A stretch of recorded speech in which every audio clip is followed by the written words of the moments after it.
भारत माता की, यमुना मैया की, यमुना मैया की।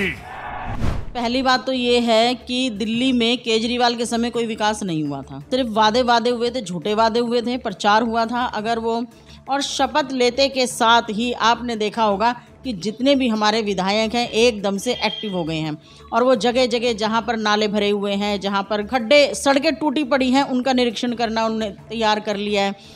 हमने झूठ बोलने वाला काम नहीं किया। अगर हम कह रहे हैं कि हम देंगे तो उसको सही तरीके से, उसकी सही उपयोगिता के आधार पे उसको देंगे। और भारतीय जनता पार्टी के आते के साथ ही पहले दिन से ही आपने देखा होगा यमुना पर मशीनें लग गई है।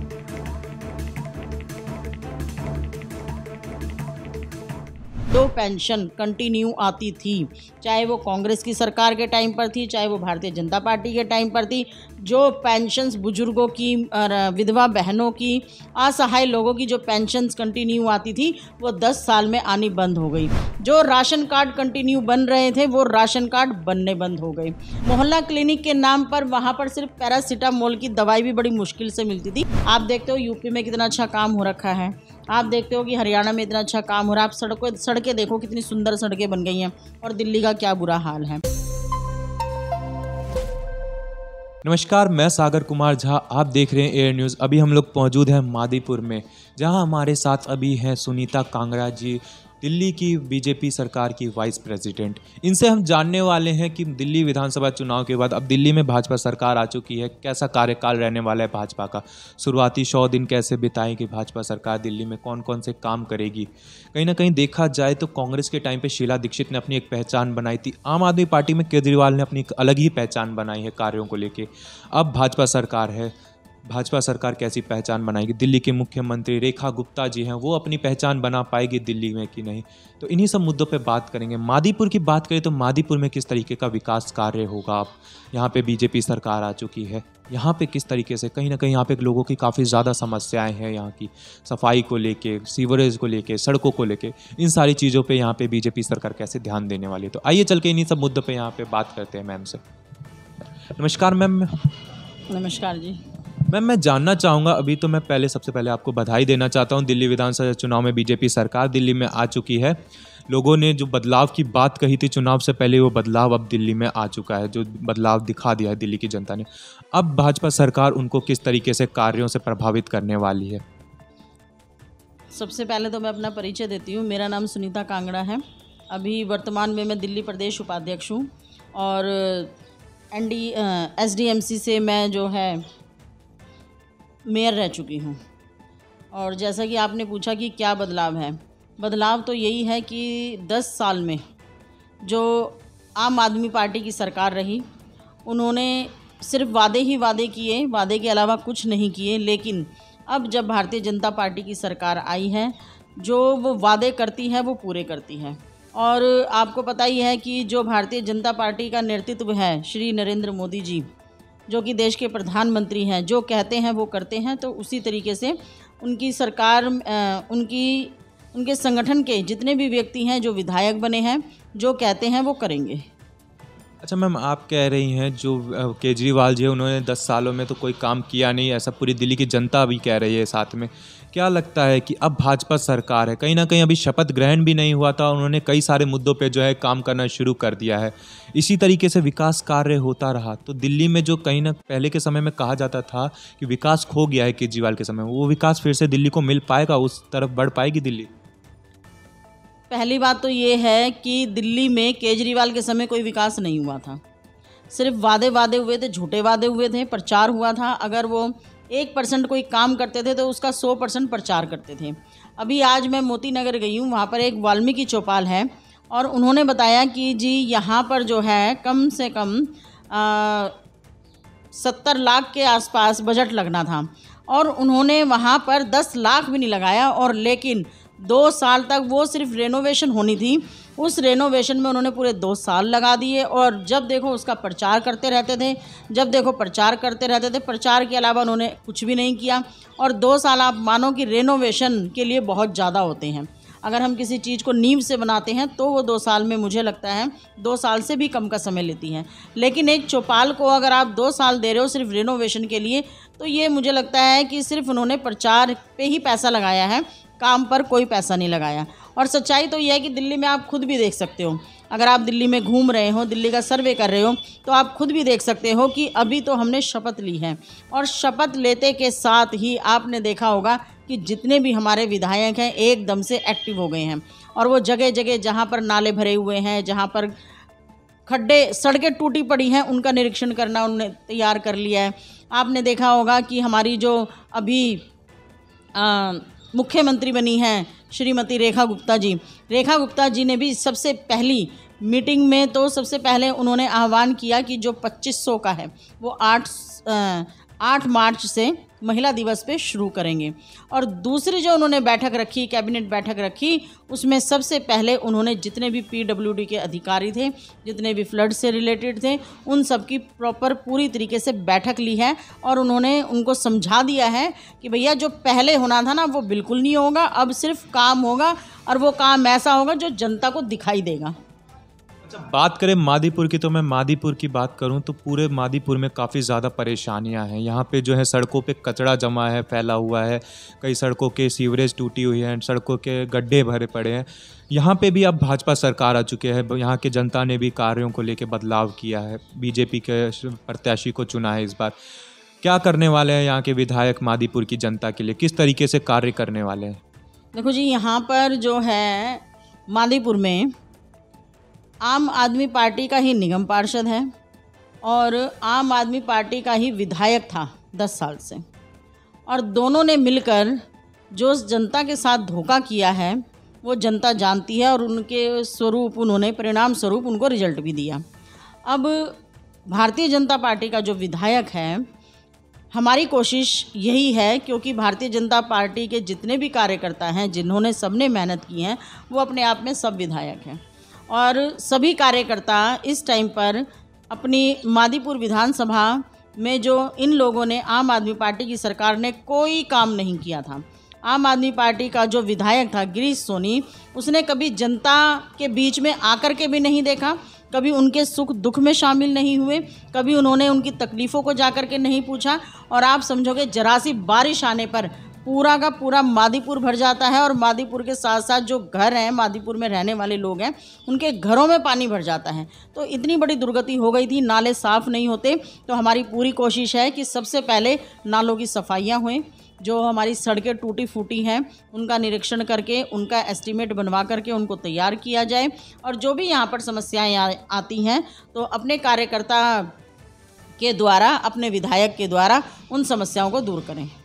अच्छा, कहीं ना कहीं दिल्ली में जो है अपने समय पे केजरीवाल जी जो फेमस हुए थे फ्री की चीज़ों के लिए हुए थे, फ्री बस सर्विस देने के कारण, फ्री बिजली, फ्री पानी के लिए। जो इसका एक दूसरा पहलू भी देखें तो दिल्ली उस समय काफ़ी ज़्यादा घाटे में जा रही थी। डीटीसी में कर्मचारी को वेतन नहीं मिल रहा था, आए दिन आंदोलन हो रहे थे डीटीसी में, जल विभाग घाटे में था, बिजली विभाग घाटे में था। अब भाजपा सरकार दिल्ली में है, भाजपा सरकार भी यही कह रही है कि ये जो फ्री की चीज़ें चलती रहेंगी, इनके साथ कोई छेड़छाड़ नहीं की जाएगी। ऐसा क्या होगा भाजपा सरकार के राज में जिसकी वजह से जो है ये फ्री की चीज़ें भी चलती रहेगी और घाटा नहीं होगा फिर दिल्ली को? ये जो घाटे की बात उस समय चल रही थी वो अब नहीं होगी दिल्ली में। आम आदमी पार्टी ने फ्री का जो एक रेवड़ी बांटने का काम किया, उन्होंने रेवड़ी बांटनी तो शुरू कर दी, हर जगह भ्रष्टाचार शुरू कर दिया, हर जगह जो है उन्होंने फ्री में देना शुरू कर दिया, लेकिन उन्होंने रेवेन्यू का कोई साधन नहीं बनाया। क्योंकि अगर कहीं से रेवेन्यू आता रहता है, आप साधन बनाओ तो जो फ्री में चल रहा है उसमें इतना दिक्कत नहीं होती। लेकिन आपने देखा होगा कि हमने फ्री में ऐसा कुछ नहीं कर रहे हैं, फ्री में मतलब कि जो चीज़ें हैं वो चलती रहेंगी। लेकिन आपने देखा होगा कि जो हम चीज़ें बोल रहे हैं, सबसे पहले हम उनका पूरा एक एस्टीमेट बना रहे हैं, पूरा हमने उसका बजट तैयार किया है। उस बजट के अकॉर्डिंग जो है हमने लोगों में जो हमारा मैनिफेस्टो आया था उसके अकॉर्डिंग हमने बताया कि इसमें इतना बजट लगेगा तो हम लोगों को ये दे पाएंगे। हमने झूठ बोलने वाला काम नहीं किया। अगर हम कह रहे हैं कि हम देंगे तो उसको सही तरीके से, उसकी सही उपयोगिता के आधार पे उसको देंगे। अच्छा, कहीं ना कहीं फ्री की चीज़ों के साथ साथ केजरीवाल जी एक और चीज़ के लिए फेमस हुए थे दिल्ली में, अपनी शराब नीतियों को लेके। कहीं ना कहीं शुरुआती दिनों में उन्होंने नशा मुक्त दिल्ली की बात करी थी, लेकिन उन्होंने नशे को ही काफ़ी ज़्यादा बढ़ावा दिया। एक पे एक फ्री शराब बांटी गई उनके राज में, नए शराब के ठेके खुले गए काफ़ी ज़्यादा। अब भाजपा सरकार है वो इस पर किस तरीके से कार्रवाई करने वाली है? ये शराब नीतियाँ ऐसे ही चलेंगी या इसमें कुछ बदलाव करेगी भाजपा सरकार? देखो जी, ये सरकार की बात है और मुझे लगता है कि भाजपा सरकार भी इस पे काम करेगी, क्योंकि इन नीतियों के विरोध में ही हमने काफ़ी धरने प्रदर्शन किए थे कि जो नीतियाँ अपना केजरीवाल सरकार लेकर के आई थी, उन नीतियों के विरोध में हमने ये धरने प्रदर्शन किए थे। और जो जगह जगह, चाहे वो मंदिर के नज़दीक हो या फिर आपके स्कूल के नज़दीक हो या आप कहीं किसी किराए पे भी रेजिडेंशियल एरिया में भी किराए पे भी आप खोल सकते हो, तो इन सारी नीतियों का हमने विरोध किया था। तो मुझे लगता है कि भाजपा सरकार इन नीतियों का जो है समर्थन नहीं करेगी, इसको चेंज करेगी। और दूसरी बात यह है कि देखो, दिल्ली में जो सबसे ज़्यादा नुकसान किया वो केजरीवाल की सरकार ने किया, चाहे आप शिक्षा को लेकर के कहो, क्योंकि अगर शिक्षा के बारे में उन्होंने कहा जी हमने तो अव्वल दर्जे की जो है शिक्षा का काम किया है, तो उन्होंने कोई ऐसा शिक्षा के ऊपर काम नहीं किया। क्योंकि जब हम स्कूलों के अंदर जाते हैं, उनके स्कूलों में हम जाते हैं, तो उन्होंने जो है क्या कहते हैं, जो आपका वॉशरूम है, उस वॉशरूम को भी एक बड़ा कमरा दिखा करके उसका एस्टीमेट बनाया है। एक रूम का 25-25 लाख रुपया उन्होंने बनाया कि भैया एक रूम, मतलब कि आप ये समझो कि ये पूरी बिल्डिंग भी 25 लाख रुपए में नहीं बनेगी, और आप एक रूम जो है वो 25 लाख का बना करके दोगे। तो उन्होंने शिक्षा के क्षेत्र में भी ऐसा कोई काम नहीं किया, बच्चों के लिए ऐसा कोई काम नहीं किया, और जो आपके EWS की श्रेणी आती है उसमें भी उन्होंने ऐसा काम नहीं किया। तो मुझे लगता है कि उन्होंने चाहे आप सफाई का भी अगर आप क्षेत्र कहो, तो उन्होंने कहा कि दिल्ली में अगर हम MCD के अंदर आ जाते हैं, नगर निगम में आते हैं, तो जितने भी कूड़े के पहाड़ हैं, जितने हमारे ये कूड़ेदान हैं, उन सबको हम ख़त्म कर देंगे, हम इसको जो है पेरिस बना देंगे, लंदन बना देंगे। लेकिन आपने देखा कि दिल्ली में नगर निगम में आम आदमी पार्टी के आने के बाद आपने देखा होगा कि दिल्ली ही खुद कूड़ा घर बन गई। तो इसलिए लोगों ने खुद ने नकारा, हमें ज़्यादा मेहनत करने की ज़रूरत नहीं पड़ी। लोगों को समझ आ गया कि ये व्यक्ति हमें ठग रहा है, झूठ बोल रहा है और भ्रष्टाचार कर रहा है, और इसके अलावा कुछ नहीं कर रहा। और इसलिए लोगों ने मन बनाया कि इस बार केजरीवाल को नहीं आने देंगे। अच्छा, क्या लगता है मैम आपको कि ये जो केजरीवाल जी पे आरोप लगे थे, और ये सारे आरोप हैं, कहीं ना कहीं हमें भी सुनने में आता है कि यमुना की सफाई के लिए 8,000 करोड़ उनको मिला था, कचड़ों की सफाई के लिए 1,000 करोड़ का अमाउंट उनको सैंक्शन हुआ था, दिल्ली में शराब घोटालों के ऊपर उनके ऊपर काफ़ी ज़्यादा आरोप लगे थे। इन सब के चलते जो इनके नाम आ रहे हैं, सत्येंद्र जैन, मनीष सिसोदिया, अरविंद केजरीवाल जी के जो नाम आ रहे हैं, इनको अब क्या लगता है इन सब की वजह से जेल जाना पड़ेगा? जो कहते थे भाजपा सरकार आएगी तो मुझे जेल जाना पड़ेगा। देखो जी, ये व्यक्ति इतना झूठा है, और ये मुझे लगता है कि ये ज़्यादातर महिलाओं की भावनाओं से खेलने का काम करता है। ये रोना धोना, एक छलावा जिस टाइप का होता है, ये छलावा की तरह काम करता है। और इसने जो भी बजट मिला, इसने उस बजट को लेकर के दिल्ली के अंदर कोई काम नहीं किया, ये आप खुद भी देख रहे होंगे। और भारतीय जनता पार्टी के आते के साथ ही पहले दिन से ही आपने देखा होगा यमुना पर मशीनें लग गई है। अगर इनके पास बजट था, इनके पास 10 साल का समय था, वहाँ पर एक भी मशीन क्यों नहीं लगी? इसका मतलब है बजट आया और आपने उस बजट को या तो पंजाब में लगाया या गोवा में लगाया, या अपने फंडिंग हेतु इन्होंने अपने प्रचार प्रसार में लगाया। जो काम जनता के हित के लिए होना चाहिए था, जनता के लिए होना चाहिए था, वो काम इन्होंने बिल्कुल भी नहीं किया, इसलिए जनता ने इनको नकारा है। अच्छा, कहीं ना कहीं कहा जा रहा है कि इस बार चुनाव में जो है एक सवाल नहीं उठा है, कहीं ना कहीं हर बार चुनाव में सवाल उठता है कि ईवीएम के साथ छेड़छाड़ी कर दी गई, ईवीएम हैक कर दिया। इस बार ऐसा कोई सवाल नहीं उठा है, इसका क्या कारण हो सकता है? ईवीएम के साथ क्यों इस बार सवाल नहीं उठा? ईवीएम के साथ इस बार इसलिए कोई सवाल नहीं उठा क्योंकि केजरीवाल जी जो है खुद समझ गए थे कि जनता इस बार उनको नहीं आने देगी। क्योंकि जब वो लोगों के बीच में जाते थे तो बहनों ने उनके साथ, महिलाओं ने उनके साथ बदतमीजियाँ शुरू करी। उन्होंने कहा जी भाई अब हम तेरे को आने नहीं देंगे। तो वो खुद समझ गए थे, आम जनता के द्वारा उनको समझ आ गई थी कि मैं इस बार नहीं आने वाला हूँ। आपने देखा होगा कि जितनी बार भी वो इलेक्शन के टाइम पर अपना इंटरव्यू वगैरह देते थे, मीडिया में आते थे, आप देखते थे उनका चेहरा कितना उतरा हुआ होता था। वो परेशान रहते थे, वो आनन फानन में जो मर्जी बोल रहे थे कि भी मैं ये कर दूंगा, मैं वो कर दूंगा, लेकिन करना उन्होंने कुछ भी नहीं था। तो जनता है ना, ये समझ चुकी है जनता। देखो जी, जनता ने उन्होंने एक बार मौका दिया, पूरे बहुमत से वो आए। जब पूरे बहुमत से आए तो इन्होंने कहा जी मेरे को 5 साल और दे दो, 5 साल में कुछ नहीं होता। जनता ने कहा कोई बात नहीं, इसको 5 साल और दो ताकि कुछ तो करके दिखाएगा। लेकिन 5 साल फिर मिलने के बाद इन्होंने कोई काम नहीं किया। तो जनता समझ गई थी कि जो पेंशन कंटिन्यू आती थी, चाहे वो कांग्रेस की सरकार के टाइम पर थी, चाहे वो भारतीय जनता पार्टी के टाइम पर थी, जो पेंशन्स बुजुर्गों की और विधवा बहनों की, असहाय लोगों की जो पेंशन्स कंटिन्यू आती थी वो 10 साल में आनी बंद हो गई। जो राशन कार्ड कंटिन्यू बन रहे थे वो राशन कार्ड बनने बंद हो गए। जो पेंशन्स थी वो सारी, जो बच्चों को स्कूल से स्कॉलरशिप मिलते थे वो सारे स्कॉलरशिप बंद हो गए। मोहल्ला क्लिनिक के नाम पर वहाँ पर सिर्फ पैरासीटामोल की दवाई भी बड़ी मुश्किल से मिलती थी, वो भी एक्सपायरी डेट की मिलती थी। सिर्फ मोहल्ला क्लिनिक भी इन्होंने अपने कार्यकर्ताओं के नाम पर फर्जी वहाँ पर वो स्लिप बनाते थे और उनको अपने कार्यकर्ताओं को पैसा देते थे और कोई काम नहीं होता था। दूसरा, ये झूठ बोलते थे कि आप जी किसी भी बड़े हॉस्पिटल में चले जाओ, आपको जो है इलाज मुफ्त में मिलेगा। लेकिन लोगों को समझ आ गया था, लोग पागल नहीं है, लोग बीमार होते हैं, कोई दिक्कत होती है तो हॉस्पिटलों में जाते हैं और उनको धक्के मार के भगाया जाता है। तो यही सभी परिणाम स्वरूप जो है लोग जान गए थे कि ये जो भी बोल रहा है वो गलत बोल रहा है, झूठ बोल रहा है। वो कहता था कि जी मैं नांगलोई में ये कर दूंगा, तो नांगलोई वाले जो पंजाबी बाग वाले वो सोचते थे कि नहीं भाई नांगलोई में अच्छा काम हो रहा होगा। लेकिन अब जब हम आपस में मिलते हैं, लोगों में प्रचार किया, लोगों में जाना शुरू किया, झुग्गी बस्ती में हमने जाना शुरू किया, वहाँ पर भी लोगों से मिलना शुरू किया, तो हम उनसे पूछते थे क्या भाई आपको पानी मुफ्त में मिलता है? वो कहते हैं जी मुफ्त में पानी तो आता ही नहीं है, हम तो बड़ी बड़ी कैनें लेकर के आते हैं जो कि हमारे को महीने का ही 1000-2000 रुपया पड़ जाता है। और दूसरी बात, फिर हम देखते थे जा कर के शौचालय, हम उनसे पूछते थे कि भैया आपको शौचालय फ्री में मिल रहा है, साफ़ सुथरा मिल रहा है? हमने खुद ने जा कर के देखा तो शौचालय भी सारे गंदे पड़े थे। फिर हम उनसे पूछते थे चलो जी बिजली तो फ्री में मिल रही होगी, तो उन्होंने हमारे को बड़े बड़े अपने बिजली के बिल दिखाए।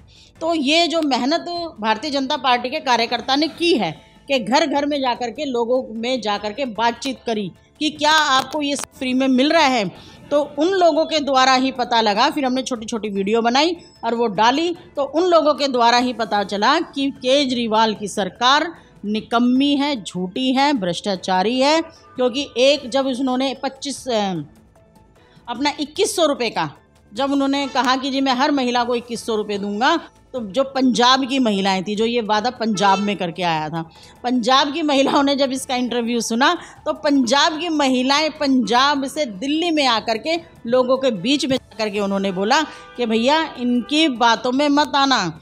हम पंजाब में इन्होंने जो हमें कहा था ना कि प्रत्येक महिला को 1100 रुपये, 1000 रुपये दूंगा, आज तक का रिकॉर्ड है, हमें 1 रुपया नहीं मिला है। तो वो जो सारा झूठ है ना, वो सारा झूठ सामने आ गया। और वही वाली बात है कि क्या कहते हैं, बूंद बूंद से जैसे घड़ा भरता है, उसी तरीके से इनके झूठे भ्रष्टाचार से वो घड़ा इतना भर गया कि वो ऊपर आकर के फूट गया और सब लोगों को पता लग गया। अच्छा मैम, आपकी बातों से मेरे मन में कई सारे सवाल उठ रहे हैं। एक सवाल मेरा ये है सबसे पहला कि आपने जिक्र किया जो केजरीवाल जी के समय पे नए राशन कार्ड नहीं बन रहे थे 10 सालों से, कहीं ना कहीं वृद्धों की में दिक्कतें आ रही थी कि वृद्धा पेंशनों में दिक्कत आ रही थी। आयुष्मान कार्ड योजना की भी बात करें तो वो भी दिल्ली में लागू नहीं थी। अब भाजपा सरकार आ चुकी है, इन सब चीज़ों पे कब तक कार्रवाई होगी? कब तक वृद्धों को ये पेंशन की सुविधा मिलने लगेगी? नए राशन कार्ड चालू हो जाएंगे? क्या कार्रवाई करने वाली भाजपा इस? देखो जी, अभी सरकार आई है और अभी सरकार ने अपने आह्वान के साथ ये काम करने शुरू कर दिए हैं। आयुष्मान योजना के लिए भी हमारी मुख्यमंत्री हैं श्रीमती रेखा गुप्ता जी ने भी आह्वान किया। उन्होंने कहा कि आयुष्मान कार्ड बनने शुरू हो जाएंगे, उसी तरीके से राशन कार्ड भी बनने शुरू होंगे, सारे काम होने शुरू होंगे। जो आप ये समझो, अगर भारतीय जनता पार्टी ने अपने मैनिफेस्टो में जो बातें बोली हैं वो सारी बातें पूरी होंगी। और हमने 100 दिन का जो समय मांगा है, उस 100 दिन के समय में बहुत सारे ऐसे काम हो जाएंगे कि लोगों को लगेगा कि सच्ची में हमने जो निर्णय लिया है भारतीय जनता पार्टी को दिल्ली की सरकार में लाने का, वो उनके लिए बहुत अच्छा निर्णय रहा। अच्छा, मेरा दूसरा सवाल ये है कि आपने कहा था केजरीवाल जी काफ़ी ज़्यादा प्रचार प्रसार करते हैं, काम कुछ करते नहीं, किया नहीं उन्होंने। भारतीय जनता पार्टी के बारे में भी लोगों की यही सोच है। कहीं ना कहीं मैं जब लोगों से बात करता हूँ तो उनका कहना है कि केजरीवाल अपना प्रचार शिक्षा को लेके करते हैं, इन चीज़ पानी को लेके करते हैं, इन चीज़ों को लेके करते हैं। भारतीय जनता पार्टी प्रचार करती है हम राम को लाए थे, हम उनको लाएंगे। महाकुंभ के बारे में प्रचार करके इन्होंने इतना काम करते हैं, हिंदुओं के अंदर वो करते हैं कि हमने कुंभ में इतना अच्छा करवा दिया या राम मंदिर बनवा दिया, लेकिन विकास के नाम पे कोई काम नहीं करवाती, ऐसा लोगों को कहना है। भैया मेरी बात सुनो, जो लोग अगर इस बात को कह रहे हैं ना, तो उनको फिर विकास के बारे में पता ही नहीं है कि विकास होता क्या है। आप ये समझो, आज कुंभ के अंदर इतने सारे लोग कुंभ स्नान करने जा रहे हैं, तो क्या इसको देश की प्रगति नहीं हो रही है? अगर हम काशी में जा रहे हैं, बाहर से लोग आते हैं, क्या देश की प्रगति नहीं है? क्या लोगों को रोज़गार नहीं मिल रहा है? अगर हम दिल्ली को सुंदर बनाएंगे, अगर हम यमुना पे काम करते हैं, यमुना को भी इस तरीके का सुंदर घाट बनाएंगे, क्या वहाँ लोगों को रोज़गार नहीं मिलेगा? क्या विकास नहीं होगा? जिस यमुना को हम पूजते हैं, जिस संस्कृति को हम मानते हैं और जिस संस्कृति और सनातन धर्म के आधार पे हमारे देश की पहचान है, तो मुझे लगता है अगर देश के प्रधानमंत्री नरेंद्र मोदी जी उसको आगे बढ़ाने का काम कर रहे हैं, हिंदुओं को जगाने का काम कर रहे हैं, संस्कृति को बढ़ाने का काम कर रहे हैं, संस्कारों को बढ़ाने का काम कर रहे हैं, तो ये क्या गलत है? और कहते हैं ना, जिस घर में अगर संस्कृति और संस्कार नहीं है तो वो घर भी नहीं पनप पाता, ये तो फिर भी देश है। अच्छा, कहीं ना कहीं जो है लोगों का ये भी कहना है कि भारतीय जनता पार्टी जो है हिंदुत्व को काफ़ी ज़्यादा बढ़ावा देती है, लेकिन जो इस बार देखा गया है काफ़ी ज़्यादा जो है एरिया में जहाँ मुस्लिम कम्युनिटी रहती है, मुस्लिम भाई रहता है, उन्होंने भी इस बार भारतीय जनता पार्टी को चुना है। जात पात से ऊपर, धर्म से ऊपर उठ के उन्होंने भारतीय जनता पार्टी को चुना है। क्या लगता है भारतीय जनता पार्टी उनके लिए किस तरीके से काम करने वाली है? क्या वो धर्म की वजह से फिर से हिंदुत्व को ही बढ़ावा देगी, या फिर भारत जो एक कहा जाता है कि एकता का एक गढ़ कहा जाता है, एक समान सब यहाँ पे है, उस तरीके से काम करेगी? देखो, जो हमारा भारत है वो हिंदुस्तान के नाम से प्रसिद्ध है। हिंदुस्तान का मतलब हिंदू, तो हिंदू तो यहाँ पर रहते ही हैं, लेकिन हमारी भारतीय जनता पार्टी कोई भी भेदभाव नहीं करती, ना मुसलमानों के खिलाफ, ना सिख के धर्म के खिलाफ, ना ईसाई के खिलाफ। वो सबको समानता का अधिकार देती हैं। लेकिन जो अपोजिशन वाले होते हैं वो सिर्फ एक भड़काने का काम करते हैं। अगर आप ये समझो कि कोई सुख सुविधा अगर मिल रही है हिंदुओं को, तो क्या मुसलमानों को उससे वंचित रखा गया है? वो मुसलमान भी तो ले रहे हैं ना। आप ये समझो, अगर आयुष्मान योजना पूरे देश के अंदर है, तो क्या मुसलमानों को कहीं पर वंचित किया गया है? और दूसरी बात, जो सरकार ये कहती थी कि हम मुसलमानों के प्रति हैं, वफ़ादार हैं, उन्होंने कभी मुसलमान जो हमारी बहनें थी या मुसलमानों के लिए क्या काम किया? लेकिन देश के नरेंद्र मोदी जी ने मुस्लिम बहनों के लिए काम किया। आपको पता है 3 तलाक का जो निर्णय उन्होंने लिया, जो उन्होंने 35A को हटाया, जो उन्होंने 370 की धारा को हटाया, तो उसमें क्या सिर्फ हिंदुओं को ही वो मिला है? इसमें मुसलमान, सिख, सबको एक मुझे लगता है कि क्या बोलते हैं इसको, इम्पोर्टेंस मिली है, सभी को उसमें महत्व मिला है। तो ये गलत बात है कि देश के नरेंद्र मोदी जो हैं सिर्फ हिंदुओं के लिए काम कर रहे हैं। वो हिंदुओं के लिए इसलिए नाम करा जाता है क्योंकि जिस देश में हम रह रहे हैं वो हिंदुओं का है, सनातन धर्म का है। और जब यहाँ पर मुग़ल साम्राज्य आया था तो उन्होंने क्या किया था? ये जो आज इनकी मस्जिदें बनी हुई हैं, अब जो निकल के आ रहे हैं, कहीं से हमारे शिवलिंग निकल रहे हैं, कहीं त्रिशूल निकल रहा है, तो इसका मतलब उन्होंने क्या किया था कि सबसे पहले हमारे जितने भी हिंदुओं के मंदिर थे उनको तोड़ने का काम किया था और वहाँ पर उन्होंने मस्जिदें तैयार की थी। तो अगर हम अपने मंदिरों को ढूंढ रहे हैं, अपने धर्म को ढूंढ रहे हैं, अपने सनातन धर्म को आगे बढ़ा रहे हैं, तो हम कौन सा गलत काम कर रहे हैं? हम कोई गलत काम नहीं कर रहे हैं। तो मैम, मेरा एक लास्ट सवाल आपसे है कि प्रधानमंत्री श्री नरेंद्र मोदी जी काफ़ी ज़्यादा फेमस हैं पूरे भारत में। लोगों का कहना है कि मोदी की गारंटी है तो सब कुछ मुमकिन है। कहीं ना कहीं मोदी जी की जो गारंटी है उसके ऊपर ही एक सवाल है मेरा कि उन्होंने दिल्ली की जनता से ही नहीं, पूरे भारत की जनता से एक वादा कर रखा है कि 2047 तक, जब भारत को आज़ाद हुए 100 साल हो जाएंगे, उस समय तक अगर भारतीय जनता पार्टी सत्ता में रहती है, मोदी सरकार रहती है सत्ता में, तो वो भारत का पूर्ण रूप से विकास कर देंगे। एक विकसित भारत की जो बात कही जाती है पूर्ण रूप से, वैसा भारत को बना देंगे। क्या लगता है उस समय तक भारतीय जनता पार्टी सत्ता में रहेगी, और रही तो ये काम करने में सफल हो पाएगी?